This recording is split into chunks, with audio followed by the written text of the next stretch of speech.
For artists, by artists. Artist Journal, October 4th, 2022, Berlin. My name is Adrian Pocobelli, and I welcome you back. As I keep saying, I think most of the people that watch this program are in this program.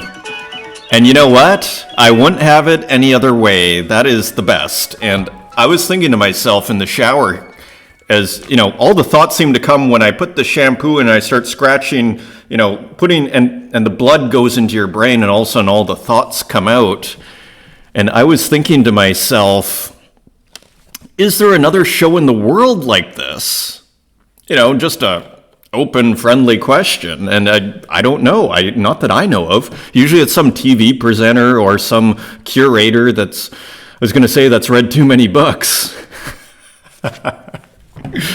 I'm a big fan of reading books, and education, as I always say, is the great leveler. There is no greater leveler in society across the classes, for lack of a better word, than education. So hopefully this is educational too. Here's a fantastic work by Joni B, just minted a few minutes ago. I was trying to think of the name of the color here, fuchsia, and the blinking eyes. I was thinking to myself, unapologetically digital. This is unapologetically digital work. Let's come back to this though. There are a couple of things I would like to touch on. Wasteman Goldminovich back on the scene, back on the program. Commenting on raw AI, and Wasteman has done a lot of raw AI, so let's see what he has to say. Hi, Adrian. He was talking about the raw AI show. Hi, Adrian. An interesting topic, raw AI as art. I'm thinking it being raw AI is fine. Maybe analogous, although not identical to something like collage, where correspondences between elements are often serendipitous and get kept, if this makes sense. Yeah, I think when you're putting in your prompt, you don't know what's going to come out, and in that sense, it is analogous to, okay, before... You know, we can all try and think of artworks beforehand, but then you kind of get your hands dirty and you start to juxtapose things, and then you actually start to see things happen that you never would have imagined. Okay, so there are definitely analogs here. And yeah, my bias is that I think it's unquestionable that raw AI as art is art. And I may question it quite toughly, or I may rigorously question raw AI and its foundations, because I think that's all for everybody's benefit. So I agree. Like, my bias is this is definitely quote unquote art, and you always gotta, like, as soon as someone says something isn't art, then all of a sudden it's like, whoa, this is getting exciting and this is going to change everything, is what I start to think at the back of my mind. So I like to question and probe these things, though, to, let's see if this can stand up to questioning. So the conversation continues on this, and yeah, so interesting. So a comparison to collage is our first comment here. Very interesting. And I kind of like the way AI can mess up. So back to the AI distortions, which at first, remember when I looked at Strange Things work, at first I was like, well, but what about this quote unquote mistake here with the hand, and does this stand up? And Strange Thing kind of brought me around to appreciating, as well as Clown Vamp, that, you know what, and just the tag raw AI, which came from artists, most importantly, brought me around to this idea that, raw AI and these distortions, it's a feature, not a bug. Okay, so that's another point here. And I think Wasteman is commenting on that here. I kind of like the way AI can mess up, especially with hands and feet. And we're going to see that in a work today, sometimes in a really cool way. Maybe these glitches will be viewed and even coveted as signatures of early AI artwork later. I totally agree, and I suspect you're right. Because you know what? These distortions are going to get ironed out probably within a couple of years, if not sooner, the way these are exponential technologies, as far as I understand. So exactly, that could be seen as a real mark of classicness, because probably just like it'll be, using these old AI tools will be like we use retro tools like old, Amiga Deluxe Paint or Photoshop 1.0 to kind of, make a point and make works a certain way. So I'm very, very, very sympathetic, and I just agree. So I guess I'm totally sympathetic. Cool. I find these distortions can also lead in other directions as well as being historical artifacts. Try Stable Diffusion 2. You get a bunch of free credits when you sign up. It's really excellent. And yeah, we mentioned Stable Diffusion once. I saw a few artists, AI artists, were mentioning Stable Diffusion. So yeah, so heads up everybody. Try Stable Diffusion. You get a bunch of free credits. Yeah, I'm out of my DALL-E credits. I tried it out. I was pretty impressed. But again, these things, it's not as easy as it looks, but I think once you crack a code, it gets really easy. And that's kind of my sense. It's sort of like there's a threshold of a learning curve, but once you kind of hit that threshold of knowing how to create a certain kind of work, then you can just make a billion of them, is sort of my sense of this. I am still learning here, though, so I appreciate the comments, Wasteman, as ever. An update on this plotter. And again, I really like plotters. Like, I was thinking to myself, like, why do I like plotters? And it's because the problem with a lot of digital art, I'm just fixing my shirt here, the problem with a lot of digital art is, let's say you were to draw like 8 pixels and paint them. You could spend an entire day painting those 8 pixels, and there might still be something kind of not perfect about them. And that is the frustration of realistic art when you're doing, say, oil painting. The more realistic you try and make it, the higher the less you can screw up without it looking bad. The more you try and make it look like a photo, even just the slightest thing that's off, all of a sudden kind of wrecks the entire painting. So I call realist art treacherous. And when you're trying to do even just pixels, that's not exactly realist art, but if you're trying to get these super straight lines, I've done it. I've spent many weekends of my life, about 10 years ago. I can show you a painting at some point, The Speculator. And yeah, it's laborious, it's treacherous, so I'm all over the pen plotter. And just look at this. The long thread, single line plotter drawing. So this is one thing, and you see, like, how would you ever do this by yourself? You want tech for that.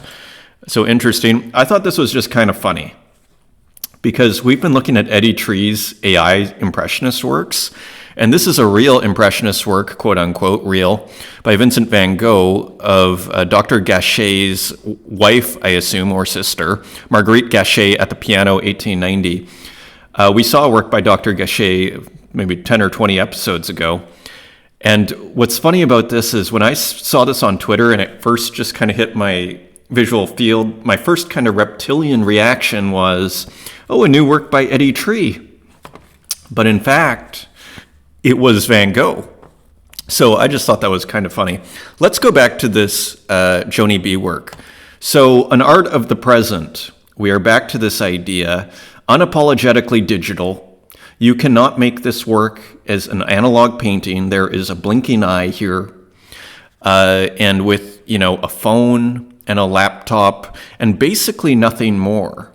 Maybe it's the artist's girlfriend, maybe it's the artist herself. I don't know if Joni B is a guy or a girl. Doesn't matter, man or woman, doesn't matter. But again, and we're almost back to this theme that we saw in Adelia, of digital exhaustion. So again, I think this is a really nice work, minted just a few minutes ago here. I'm not sure if it's for sale yet. If it is, I may have to halt the program. I mean, Joni B, yeah, just minted. Sometimes they're not too expensive, these one-of-ones that Joni B puts out. Kind of reminiscent to me of Lucian Freud. Okay, that's what it made me think of as well. See these works here? I think Lucian Freud was like the nephew of Sigmund Freud. There is a relation there. Famous British painter. And you see all these bed scenes. So also kind of reminiscent of that. These people just kind of lying there. And then we go back to here. So again, a great work, the fuchsia. Another interesting creative decision, by the way, and this episode should be shorter, by the way. Final thing on this one, the creative decision I really liked on this, that looks easy when it's done, but until it's done, it's not, was turning the laptop fuchsia and turning the phone cover fuchsia. I assume this is fuchsia, that's what I would call it. I mean, the obvious thing to do would be to make the silver, the laptop and the phone screen white here, but it's all fuchsia and kind of like tinted, very interesting. So you get this really nice, almost monochromatic color, and then you get this yellow kind of contrast here. So I think one of my favorite works by Joni B, a really nice one. Continuing on. So we're back to Kristen Roos, who is also becoming a regular here on the program. Fantavision in pink, a really cool pixel work here. Now, you might wonder, what's the deal a little bit? So let's look at the write-up here. Created with Fantavision, 1988, so we're back to retro tools. For the Commodore Amiga. I didn't realize the Commodore 64 and the Amiga fused. This is the first program for personal computers to allow for tweening and morphing between vector-based images. And that was a big thing in the early 2000s with Flash by, who was that? Not Multimedia, by whatever they were called. They were taken over by Adobe. But yeah, tweening. So you see just a very simple tweening work. So another kind of what I'd call learned work by Kristen Roos that kind of alludes to digital history. So I think Wolf, remember Wolf Leser at the Digital Art Museum, dam.org in Berlin? I think this is really up his alley. This is his cup of tea. So again, I think you can still buy this for 10, by the way, if you're kind of into that retro tools, digital art, pixel kind of thing. It's actually quite a beautiful work. It matches. You could put this in the same room as our first image here. That's kind of funny. So anyways, interesting work. This is another one by Kanek Zapata that we missed from the Hen Reunion tour. I just thought it was kind of an interesting work, and it seems to use, what is it called? Computer icon, save icon. So just some, I almost tempted to call it like Windows 95 retro iconography, blown up a bit, turned into a pixel work. Just kind of interesting. 3 left for 2 Ts each. I like even that bottom thing there. Just kind of interesting. New work by Geek and Myth. There is music, so a cool pixel work. Again, you see the myth clouds here. Let's see if we can play the music. There we go. And you got Geek on the left, smoking, and Myth on the right, with the tear coming in and out. Cool music, Myth colors coming out of the coffee cup or whatever it is, champagne, whatever else here. Myth cards, Vanguard cards. There's a lot going on in this seemingly simple looking work. So I believe you can still get it. A cool just collab. Again, another great thing about digital art is how easy it is to collaborate. Imagine you're painters and you're painting over each other's work. So it's just so much easier to do this. Almost another feature of digital art is this collaboration element. Very interesting.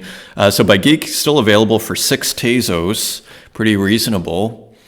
And what else? This is a newer artist, CHXXXL. And they just kind of had an interesting another one of these music NFTs, which is almost a category unto itself. Again, unapologetically digital. You cannot do this with analog painting. Let's see if this plays. There we go. The Tezos Rebels locker, so go hang out with the Tezos crowd. You got your Gucci shirt, you got your contemporary clothing, balaclava, Synthwave colors, cool tunes. You are good to go. Entrance to the Wildest Dream. So capitalized by CHXL, and this is their first mint. CHXL. So just, okay, interesting. Did I give them a follow here? Yeah, so I like to just, see what's going on. Kind of along the same lines here by Wasteman Goldminovich, so I stuck this in Tez Life. Again, this looks like, I'd say this is deceptively simple. This looks like a work that was put together pretty quickly, and it probably was, but I still like what it represents. Again, this looks like some sort of palazzo, hilariously. Tezos, place of work, and someone with a big cigar. Again, nice use of negative space here, actually. Like the black and the white balances quite nicely, sending a Tezos coin into the Tezos place of work. I don't mind this work at all. 0.25 Tezos cents. The struggle is real. Tez Life. Speaking of Tezo Life, I recognize this shirt. It's one of my favorite shirts. This is new work by Kappa. He is back on the tattoo, kind of the gangsta train here. I love this one of one series, and it's funny, like I have a Bolivian friend, and actually a couple that I know. We're visiting their house. They have some kids who are teenagers, and they're starting to get these tattoos. It's like a classic Latin American thing, almost like a Latin American gang thing. They're just normal kids, but they're into kind of being edgy. And so I showed them Kappa's work, and they loved it. I showed them some of these Kappa pieces. So just playing around here. This is the great thing too. Like, I mean, look at how much you play around with 8Badoo, you do your other series, you do this series, so I really like the flexibility that we have in here in digital art. Morlacos, Fallen Pepe.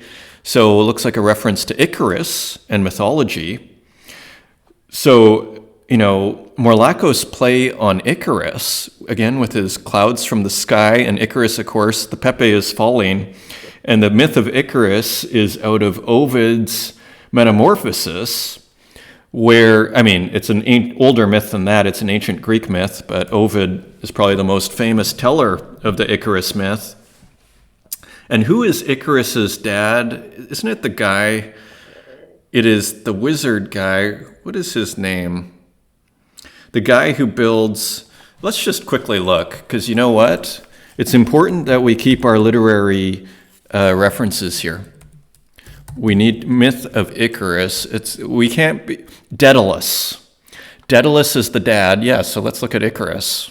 You guys should know this. I'm sure you've seen it. So a classic in the history of art, And so here, this is one of the most famous. This is Van Dyck, I believe. This is in Toronto. I remember seeing that, one of their prized. So here's Daedalus talking to Icarus. So we'll go back here. So in the form of Pepe, the Pepe is falling. So very, very cool work by Los Morlacos. Good morning from Rat Cloaksy. So I suspect this is going to be released at some point soon here. We have been seeing this work being previewed a few times. It looks like, frankly, 1, 2, 3, 4. It almost looks like 5 paintings in one. This thing. This on its own could be a painting. It almost looks like 6 with the muddy waters. Interestingly, with the open sea, I don't know what's going on with OpenSea's logo, by the way, if you guys have seen that. But here's creme de creme. So, putting it all into one work with Rat Cloaksy. So a self-portrait, a portrait of inner space, as we like to call them here. A portrait of inner space. Where are you going? Oh yeah, OpenSea. Did they change it? They got rid of their new logo. Yeah, they had this horrible logo. They changed it back. Yeah, the S was like this big lightning strike, and I thought, is this for Halloween or something? It was the worst logo. Shall we see very, very quickly if we can see that for those that don't know what we're talking about? Yeah, that was it. Which one is your favorite? I don't like to be too judgmental on this show. Everybody's trying their best, but that was like something, that comes out of design class 101. The first person who's, the first assignment, okay, you're learning design. Anyways, nothing against that person. And it looks like they changed it back. Wow. Good move. Just backpedal if it goes really bad. Just backpedal. Another digital painting. This is by Xander Price. Remember him? He is the guy who did the Zuckerberg. So I'm starting to think Xander Price is the dude here. And so, this is one of the features of this kind of blockchain art, is creating these kind of characters, like this myth character, Rat Cloak C. I find it very interesting because this is almost like comic book like creativity, where you're creating characters. And then I find it really interesting, and I never would have done anything like that. And I still there is precedent if we go in the history of art with Max Ernst's Lop Lop figure. I mean, it's funny how we always end up coming back to Max Ernst, but he had a bird figure. It's the name Lop Lop, or more formally Lop Lop, Father Superior of the Birds, is the name of a bird-like character that was an alter ego of the Dada surrealist artist Max Ernst. Ernst had an ongoing fascination with birds, which often appear in his work. Lop Lop functioned as a similar animal. So let's see if we can see some. Yeah, so, here you'll see the bird. This is kind of like a Lop Lop-like figure here. Again, with Ernst, it's a little bit more, I'm not sure if I consider that Lop Lop, but maybe. But it was kind of like a reoccurring character. I mean, it's much more loose in Ernst. But yeah, Lop Lop was something he would refer to, Lop Lop, Superior of the Birds. Surrealist persona, Max Ernst. So you see, there is precedent for this. Very interesting. So then you start to wonder, these characters, there can be a comparison being made here, and is this just kind of a deep psychological thing that people are just intuitively doing as Max Ernst did? Is there an unconscious, desire to portray some kind of character? Is this kind of something out of the unconscious, is where I'm going with this. Interesting questions. We'll just open up another topic there. Drink with Doom God. So it looks like Xander Price figure, his character with this Doom guy. I don't exactly understand if this is supposed to be Dr. Doom, or there is a character in the Tezos ecosystem that has this look. So I'm still kind of figuring all that out. One of my favorite things about this work here was actually how the champagne glasses, as well as the champagne bottles, seem to look exactly like the emojis. They look exactly like the champagne bottle emojis, and I really like that. And there's just all sorts of weird little details, like Kermit the Frog with the Supreme shirt. This looks like I think you'd call it a mandible, the bottom of the jaw, like a Tezos paperweight, and who's this, Ka? Is this what you call that artist? I can't remember the name. Interesting reference. Again, contemporary clothing. Kind of a fun. So it does, when you look at the eyes, it really does have a moodiness to it. I missed the mint. So this went for 11 Tezos, pretty reasonable for a nice painting, edition of 15. El Greco is working on a piece, 70% there for this one of one. More interesting digital painting. And we're seeing a strange thing working with heads of dogs in the AI works with those Nike AI figures. Interesting. And this was interesting too. So the Tezos vending machine is still going. And Evelyn O is doing work there. She's the featured artist. Surreal Dreamscapes combine AI with post-editing and digital painting. So I was bringing this up last episode, this combination of digital painting and AI, which I think has a ton of potential. So that looks like a pretty nice work there too. So just very, very interesting. So this was interesting, this work by Freakin' Hell. Please accept the terms and agreements. This looks like a Bellini Christ-like figure here. And again, you see like this kind of, I don't know, what do you call that? This cloth that Christ would be wearing. But then you have these kind of nightmarish figures on top here. They kind of reminded me, I'll show you, I brought it up here. We're talking about Francesco Clemente. And just like these kind of, I mean, it's a very loose reference for me. And I don't think Keeping Freakin' Hell was trying to make it, but that's what I think of. And then I saw this and I was like, oh, that's just like, and here's a nice big version. And I thought to myself, that's very similar to this Dali work here called War, kind of another nightmarish work by Dali. So just kind of interesting comparisons here. Just like references I'm making in my own mind, terms and agreements as a tattoo. So an interesting AI work from Freakin' Hell. And we're getting very close. Wasteman Goldminovich, I was talking about the distortions. You see in the fingers here, 1, 2, 3, 4, 5, and then there's a thumb.